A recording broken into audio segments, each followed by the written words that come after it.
Assalamualaikum warahmatullahi wabarakatuh. Baik, di video kali ini kita akan membahas mengenai belajar tajwid. Sekarang kita akan belajar hukum ro. Hukum ro terbagi menjadi 3. Yang pertama yaitu tafkhim, artinya tebal. Yang kedua tarqiq, artinya tipis. Dan yang ketiga jawazul wazhain. Namun di video kali ini kita hanya akan membahas tafkhim saja, yang artinya tebal. Hukum ro bisa disebut tafkhim, dia memiliki beberapa syarat. Yang pertama yaitu apabila ro berharokat fathah atau fathah tain. Contoh seperti lafaz Ar-Rahmanir Rahim. Di sini ada huruf ro yang diharokati dengan fathah, maka dihukumi sebagai tafkhim, artinya tebal. Cara melafadzkan tafkhim ini kita perhatikan gambar berikut ini. Jadi posisi lidah kita, ujung lidah kita berada di langit-langit.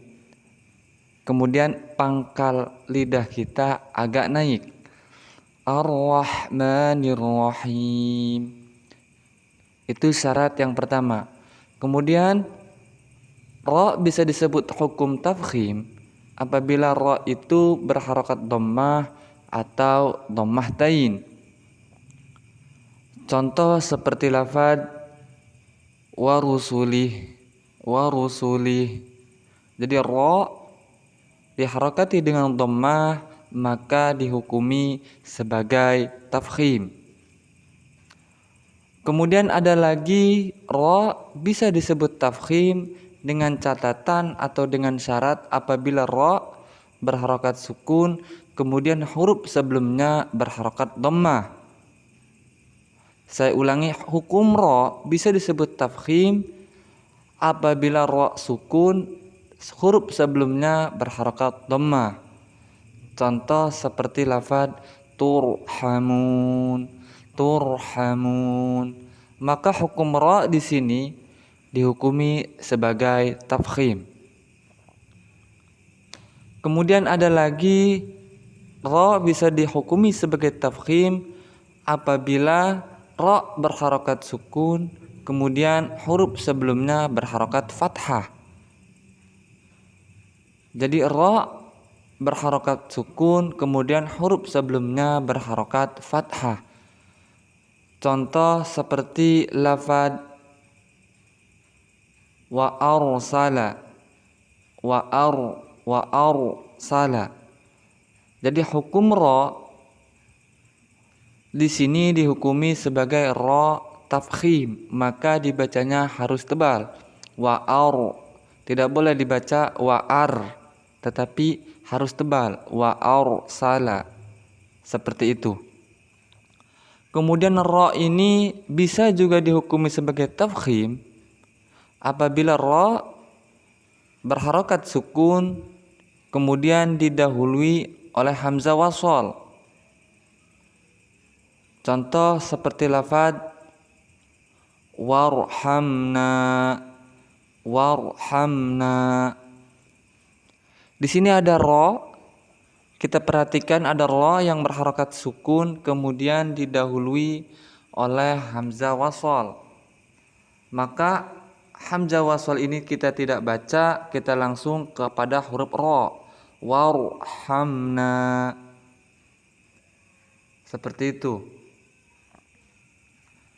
Kemudian ro bisa juga dihukumi sebagai tafkhim apabila ro sukun karena diwaqafkan kemudian sebelumnya terdapat huruf mad yaitu alif. Jadi apabila ada huruf ro sukun karena diwaqafkan, kemudian sebelum daripada huruf ro itu ada huruf mad alif. Contoh seperti lafaz anhar. maka ra di sini dihukumi sebagai ra hukum tafkhim. Kemudian selanjutnya hukum ra bisa disebut tafkhim juga apabila ada huruf ra yang diwaqafkan sebelumnya huruf mad wawu. Contoh lafaz bidzatis sudur, bidzatis sudur. Maka hukum ra di sini sebenarnya dia tidak sukun, tetapi dia disukunkan karena diwaqafkan. Kemudian sebelumnya huruf ra ini ada huruf wawu, maka dihukumi sebagai tafkhim. Kemudian selanjutnya huruf ra juga bisa disebut tafkhim apabila huruf ra-nya ini waqaf sebelumnya huruf bersukun, kecuali huruf ya, sebelumnya lagi huruf berharokat fathah. Kita ulangi, jadi huruf ra ini diwaqafkan, kemudian sebelumnya hurufnya sukun, kecuali huruf ya, sebelumnya lagi huruf berharokat fathah. Contoh seperti lafaz wal 'ashr, wal 'ashr. Di sini ada huruf ra yang sukun karena diwaqafkan, kemudian huruf sebelumnya sukun, kemudian huruf sebelumnya lagi berharokat fathah, maka ra di sini dihukumi sebagai tafkhim. Kemudian yang terakhir huruf ra bisa juga disebut tafkhim atau dihukumi tafkhim apabila huruf ra ini berharokat sukun, kemudian sebelumnya huruf berharokatnya kasrah dan setelahnya huruf isti'la. Adapun huruf isti'la terkumpul di dalam kalimat khussa daghtin qil atau kha, sha, dha, gha, ta, ta, gha. Kita ulangi, hukum ra ini bisa disebut tafkhim juga apabila ada huruf ra sukun sebelumnya huruf berharokat kasrah dan setelah hurufnya ada huruf isti'la, huruf yang ketujuh ini, yang 7, maka dihukumi sebagai tafkhim. Contoh seperti lafaz mirsada, mirsada, maka hukum ra sukun di sini dihukumi sebagai tafkhim, artinya tebal. Kenapa? Karena ada huruf ra sukun sebelumnya berharokat kasrah, kemudian bertemu dengan huruf salah satu huruf isti'la yaitu shad.